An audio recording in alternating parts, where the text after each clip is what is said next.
형사처벌과 더불어 민사소송으로 인한 손해배상까지 해야 할 수도 있으니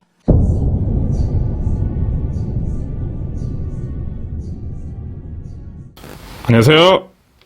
힘이 되는 법률을 알려드리는 법보안관입니다.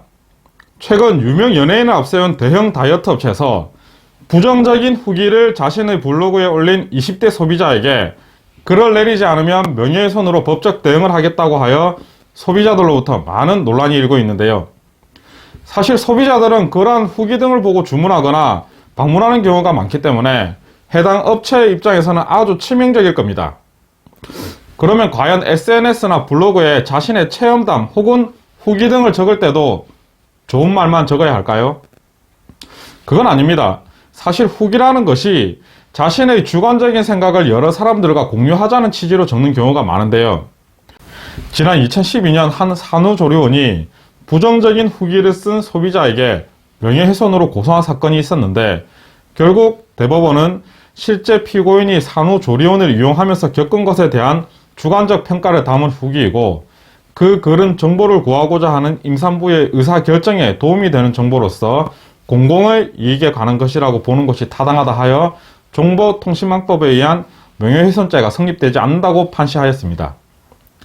사실 이 명예훼손죄라는 것이 허위의 사실뿐만 아니라 사실을 적시하더라도 명예훼손이 될 수 있기 때문에 대부분의 명예훼손을 주장하는 업체 측은 이 내용을 특히 강조하지만, 대법원 판례에서 보듯이 실제 본인이 체험하고 느낀 개인적인 생각을 후기 형태로 게시하고 공공의 이익을 위해서 사실만을 얘기한 것이라면 형법 제310조에 의해 위법성이 조각되어 법적으로 전혀 문제되지 않습니다.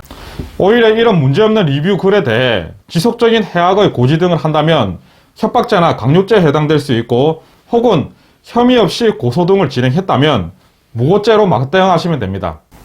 다만 게시한 후기나 글이 공공의 이익에 도움이 되는 글이 아니라고 판단될 만큼 과다하게 비방의 내용만이 있고, 실질적인 후기의 목적에서 벗어나 욕설이나 비하적인 표현이 주로 이룬다면 형사처벌과 더불어 민사소송으로 인한 손해배상까지 해야 할 수도 있으니 이 점 꼭 유의하셔야 합니다. 자, 오늘의 내용은 여기까지입니다.